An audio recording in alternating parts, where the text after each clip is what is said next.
So అందరికీ నమస్కారం అండి. ఇది మన ఛానల్లో 42 వీడియో అనమాట, మెడికల్ రిపోర్ట్స్. సో ఎవరికైనా క్యూరియాసిటీ ఉంటుందండి. సో నాకు కూడా ఉంటుంది. ఎందుకంటే నేను morning blood, urine, ECG, BP ఇవన్నీ చేయించుకున్నప్పుడు మనకి ఆ రిపోర్ట్స్ ఎప్పుడు వస్తాయో చూద్దాము, అవి ఎట్లా ఉంటాయి రిపోర్ట్స్ అని చెప్పి నార్మల్గా అందరికీ కూడా ఒకే క్యూరియాసిటీ ఉంటుంది, ఆ రిపోర్ట్స్ ఎలా ఉంటాయి తెలుసుకుందామని.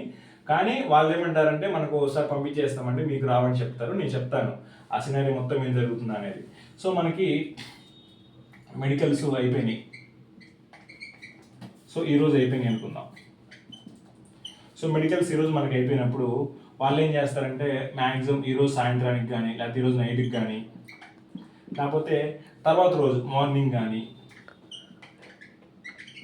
సో ఆ రిపోర్ట్స్ అన్నీ కూడా ఫార్వర్డ్ చేస్తారండి. సో మనకు చేయరు, ఇన్సూరెన్స్ కంపెనీ వాళ్ళు ఫార్వర్డ్ చేస్తారు. ఎవరైతే టైప్ ఉంటుంది కదా మధ్యలో, హెల్త్ బడి, లేకపోతే మనకు మిడిబడి వాళ్ళు కానీ, లేకపోతే హెల్త్ ఇండియా వాళ్ళు, ఎండి ఇండియా వాళ్ళు ఉంటే వాళ్ళు టైప్ ల్యాబ్స్ ఉంటాయి అనమాట. అది పెద్ద సర్కిల్. సో ఆ రిపోర్ట్స్ అన్నీ కూడా ఫార్వర్డ్ చేస్తారు. రిపోర్ట్స్ అన్నీ కూడా ఫార్వర్డ్ చేసినప్పుడు ఇక్కడ మనకి ఇన్సూరెన్స్ కంపెనీ వాళ్ళు చెక్ చేస్తారు. సో ఇన్సూరెన్స్ కంపెనీ వాళ్ళు అన్నీ చెక్ చేసి మెడికల్ పరంగా మీరు హెల్త్ పరంగా ఫిట్ అండ్ ఫైన్గా ఉన్నారు అనుకున్నప్పుడు పాలసీ ఇష్యూ చేస్తారు. సో పాలసీ ఇష్యూ అయింది ఇక్కడ.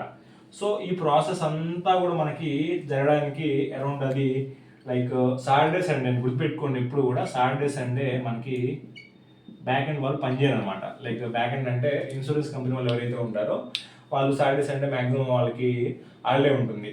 అప్పుడు వీళ్ళు పంపించినా కూడా వీళ్ళు వర్క్ చేయరు. అలాంటప్పుడు మీకు ఆ 2 రోజులు కూడా ఆఫే ఉంటుంది.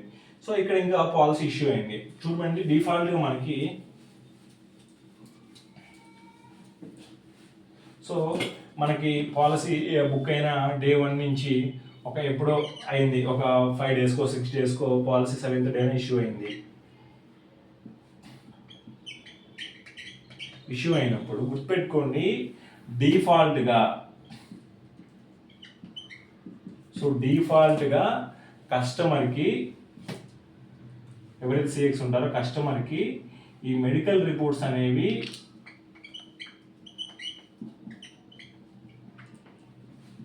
సో మెడికల్ రిపోర్ట్స్ అనేవి 100% సెండ్ చేస్తారు. సో ఖచ్చితంగా గుర్తుపెట్టుకోండి, 100% ఇన్సూరెన్స్ కంపెనీ వాళ్ళు పాలసీ ఇష్యూ అయినప్పుడు 100% డిఫాల్ట్గా సెండ్ చేస్తారు. సో మీకు డౌట్ రావచ్చు, ఖచ్చితంగా సెండ్ చేస్తారని. ఖచ్చితంగా సెండ్ చేస్తారు. ఎక్కడో ఒక కొన్ని 100,000 అప్లికేషన్స్ ఒకటి రెండు మిస్ అవ్వచ్చు. ఎందుకంటే కంపెనీ సైడ్ నుంచి కూడా తప్పులు జరుగుతూ ఉంటాయి అప్పుడు ఏం చేస్తారంటే మీరు మెయిల్ చేస్తే ఫార్వర్డ్ చేసేస్తారు మ్యాక్సిమం. సో ఇక్కడ మీకు పాలసీ ఇష్యూ అయినప్పుడు మీకు మెడికల్ రిపోర్ట్స్ అన్ని కూడా పంపించారు.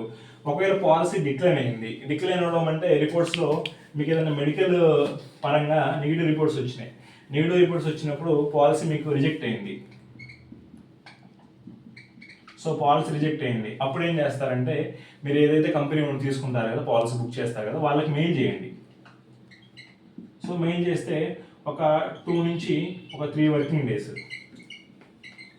వర్కింగ్ డేస్లో పాలసీ ఏదైతే మనకు సంబంధించిన మెడికల్ రిపోర్ట్స్ ఉంటాయి కదా, అవన్నీ కూడా పంపిస్తారు. దానికి ఎటువంటి కూడా ఫ్రీ ఆఫ్ కాస్ట్, మీరేం పే చేయాల్సిన అవసరం లేదు.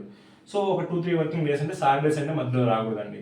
సో మనం ఒక ఇన్సూరెన్స్ కంపెనీ పాలసీ అప్లై చేసినప్పుడు ఒక 7 వర్కింగ్ డేస్ కంటే 10 వర్కింగ్ డేస్ టైం పడుతుంది.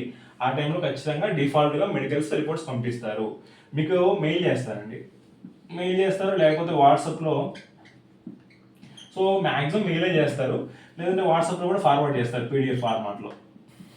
అవన్నీ కూడా మీరు చూసుకోవచ్చు అన్నమాట. సో వీడియోలో అయితే ఇంతేనండి. Thanks for watching this video.